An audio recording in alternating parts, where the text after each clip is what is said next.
پھر victory speech کے ساتھ مراد سعید باہر آئے گا اور پھر کمک پہنچے گی، جو باقی اور لوگ ہیں ان کو تیار تھا کہ پھر چھوٹے چھوٹے اور گروپس پہنچیں گے. پورا ایک منظم پلان تھا، ناکام ہوا. اور اس میں ساتھ غیر قانونی افغان بھی ساتھ تھے. اچھا، جو گرفتار ہوئے ہیں، جو کچھ زخمی جس طرح ہوئے ہیں، ان کی آئیڈینٹیفیکیشن بھی ہے. اور وہ جو افغانی گرفتار ہوئے ہیں ان کے تو ویڈیو پیغامات بھی سامنے آ گیا کس طریقے سے ان کو لایا گیا تھا. پھر ایک گاڑی سے ایک جو گرفتار ہوا ایک افغانی، اس کا ویڈیو پیغام دیکھیں، وہ یہ بتا رہا ہے کہ ایک گاڑی میں اس کو لے کے جایا گیا، وہاں 25-30 کلاشنکوفیں تھیں، وہ تقسیم کی گئیں ان کے ساتھ جو دیگر لوگ تھے.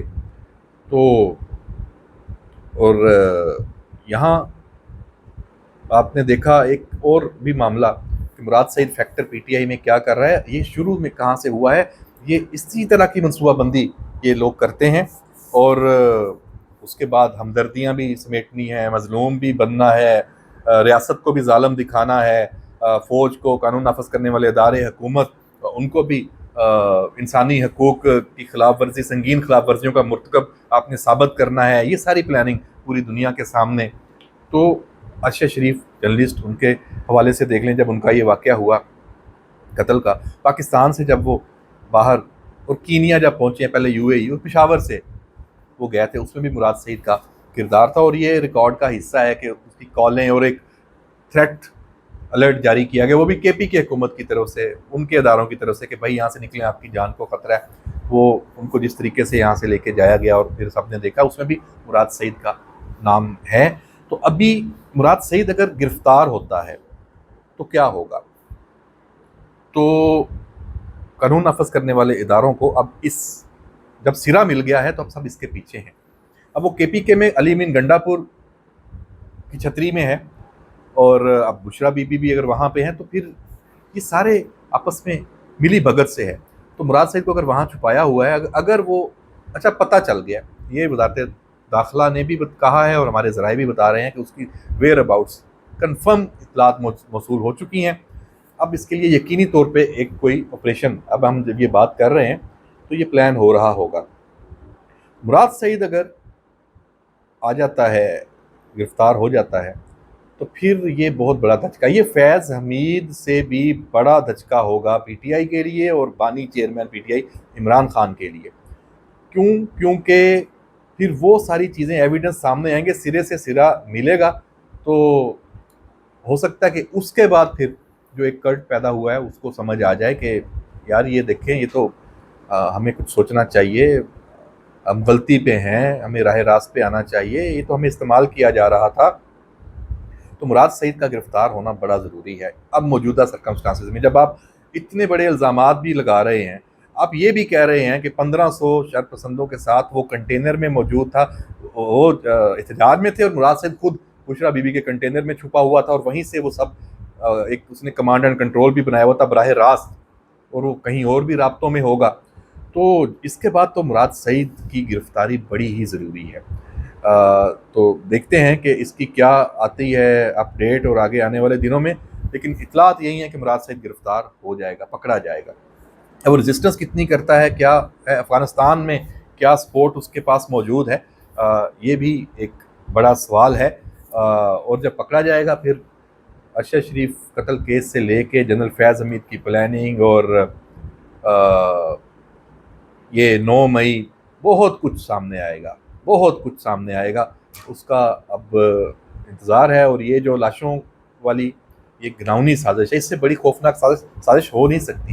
یہ کام وہی ہے، عوام کو اپنی افواج کے، اپنے اداروں کے خلاف کھڑا کرنا. اسی سے آپ کمزور کریں گے نا ریاست کو بھی اور حکومت کو بھی، اور گھٹنے ٹیکنے پہ آپ ان کو مجبور کر سکتے ہیں اگر آپ یہ کرنے میں کامیاب ہو جائیں. پلاننگ ہی یہ ہے. تو یہ ساری صورتحال سامنے ہے. اب ایک اور جو وزارت داخلہ نے اس میں بات کی کہ جو آرٹیفیشل انٹیلیجنس سے تیار کردہ جو جھوٹے کلپس کا استعمال کیا جا رہا ہے سوشل میڈیا مہم، اس میں غیر ملکی جو میڈیا ہے اس کے بعض عناصر بھی اس پروپیگنڈے کا شکار ہیں. اور بار بار اس چیز کی جو وزراء ہیں، حکومتی اہلکار ہیں، پولیس آفیشلز ہیں، سب نے، جو ہسپتال ہیں، پیمز اور پولی کلینک، انہوں نے اس کی اصل صورتحال کی وضاحت کی ہے. لیکن یہ معاملہ ابھی بھی خطرناک پوزیشن میں ہے یہ پروپیگنڈا. جو پرتشدد مظاہرین ہیں ان میں سے 18 کسی خودکار ہتھیار بھی برآمد ہوئے ہیں, اور مجموعی طور پہ 39 جو مہلک ہتھیار ہیں وہ برآمد ہوئے ہیں. جو نہیں برآمد ہو سکے ان کی تعداد اس سے کہیں زیادہ ہیں.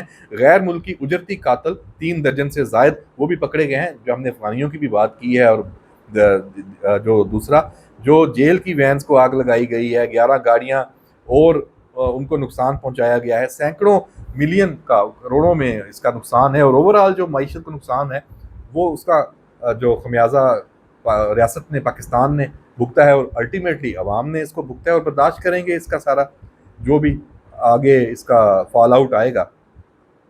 تو اب آخر میں اسی سے جڑی بات کروں. پی ٹی آئی کے اندر یہ ادراک ہے کہ یہ سوال وہاں اٹھ رہے ہیں کہ یہ ڈی چوک میں آپ کیوں آئے تھے.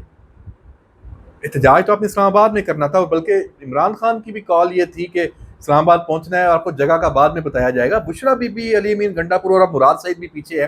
ان کی پلاننگ تھی کہ ڈی چوک پہنچنا ہے, اور خاص طور پہ بشرا بی بی اور مراد سعید. تو علی محمد خان کی آڈیو لیک ہوئی ہے, لیٹسٹ ہے. سنجانی کی بجائے ڈی چوک جانے پر اس نے بات کی ہے, اور اس نے یہ کہا ہے کہ پی ٹی آئی سیاسی پارٹی ہے. احتجاج کا اعلان علیمہ خان کی بجائے بیرسٹر گوہر کو دینا چاہیے تھا. بانی چیئرمین نے تو کہا تھا ہماری پارٹی میں موروثیت کی کوئی جگہ نہیں ہے. علیمہ خان نے خود کیوں احتجاج کی کال دی. میں نے بانی چیئرمین سے بھی شکایت کی کہ اعلانات پارٹی کی طرف سے ہونے چاہیے. انہوں نے بھی کہا کہ آئندہ کال پارٹی لیڈرشپ دے گی. پھر ڈی چوک آنے کا بھی نہیں کہا تھا, صرف اسلام آباد آنے کا کہا تھا. یہ ساری باتیں علی محمد خان کر رہے ہیں. ان کا نام آیا بھی ہے کہ پارٹی کے سیکرٹری ہوں گے اور اسد کیسر کو بنایا جائے گا. یہ افواہ نکلی ہے, لیکن یہ باتیں چل رہی ہیں. اصل مسئلہ یہ ہے کہ خود اب یہ ان حالات میں پارٹی کی لیڈرشپ لینا بھی نہیں چاہتے. اسد کیسر ان حالات میں پارٹی کی لیڈرشپ, وہ تو توبہ کر رہا ہوگا, بھائی توبہ کریں, مجھے نہ بنائیں یہاں, تو میں تو کٹ پتلی ہوں گا, اصل تو کسی اور کے ہاتھ میں ہے. تو یہ بھی ایک وجہ ہے پارٹی لیڈرشپ قبول نہ کرنے کی کسی کی طرف سے بھی. اور مذاکرات کرنے کا بھی کہا تھا بانی چیئرمین نے, یہ بھی علی محمد خان کہہ رہا ہے. اور بشرا بی بی کا جو احتجاج میں شمولیت ہے اس کا بھی بانی چیئرمین کو پتہ نہیں تھا, یہ بھی علی محمد خان کا دعویٰ ہے. تو پھر یہ سب ہو کیسے رہا تھا, یہ بڑی عجیب کہانی ہے. اور یہ بھی دعویٰ کر رہے ہیں کہ وزیر اعلیٰ علی امین گنڈا پور بھی سنجانی پر متفق ہو گئے تھے. اب علی امین گنڈا پور نے پشاور میں اب جو بڑکیں مارنی شروع کی ہیں, ایک تو لاشوں کے اوپر سیاست اور دوبارہ آنا اور دعویٰ بولنا. تو بھائی اگر آپ نے سنجانی کا کہا تھا, متفق ہو گئے تھے, آپ کی پارٹی کا جو اہم لیڈر ہے علی محمد خان یہ بات کر رہا ہے, تو اب اس کی وضاحت کریں کہ آپ نے یہ بات کی تھی, پھر آگے ڈی چوک جانا اور یہ ٹکراؤ یہ کیسے ہوا ہے. یہ اس پہ اب دیکھتے ہیں کہ جو بیرسٹر سیف کا بھی ایک پیغام تھا اس پہ بھی عمل نہیں ہوا. تو پی ٹی آئی میں اصل کنٹرول کس کے پاس ہے؟ کیا یہ اب سب ایک دوسرے پہ ڈال رہے ہیں, پتہ سب کو تھا, یہ بھی ایک ممکنہ طور پہ ہو سکتا ہے. تو بہرحال یہ صورتحال ہے. آنے والے دن پھر ڈیولپمنٹس چل رہی ہیں, حالات ابھی ٹھیک نہیں ہوئے, اور پی ٹی آئی اور پشاور سے خاص طور پہ کے پی کے سے ایک دفعہ پھر جو صورتحال بنانے کی کوشش کی جا رہی ہے, اور پاکستان میں اداروں کو, فوج کو اور عوام کو آپس میں لڑوانے کے لیے جس طرح یہ متحرک ہوئے ہیں, یہ صورتحال سنگین ہے. اس کا تدارک ہونا چاہیے, اور اس کا تدارک کیسے ہوگا؟ Social media. میں آخر میں پھر یہ بات کروں گا کہ سوشل میڈیا پہ آپ یہ فائر وال لگا کے, سپیڈ سلو کر کے, اس سے رزلٹ نہیں نکلنا. جب تک سوشل میڈیا پہ جو انتشاری ہیں, ڈیجیٹل دہشت گرد ہیں جن کو آپ کہتے ہیں, ان کو کھلی چھوٹ رہے گی, یہ کام ہوتا رہے گا. اس کا سوچیں. اس پالیسی پہ اگر یہ پالیسی ہے تو نظر ثانی ہونی چاہیے, اگر یہ ڈھیل ہے تو یہ ڈھیل ختم ہونی چاہیے. اس پہ ایک کوئی حتمی فیصلہ ریاست کو اب کر لینا چاہیے. دیکھتے ہیں کہ آگے کیا ہوتا ہے. اجازت دیجیے, اللہ حافظ.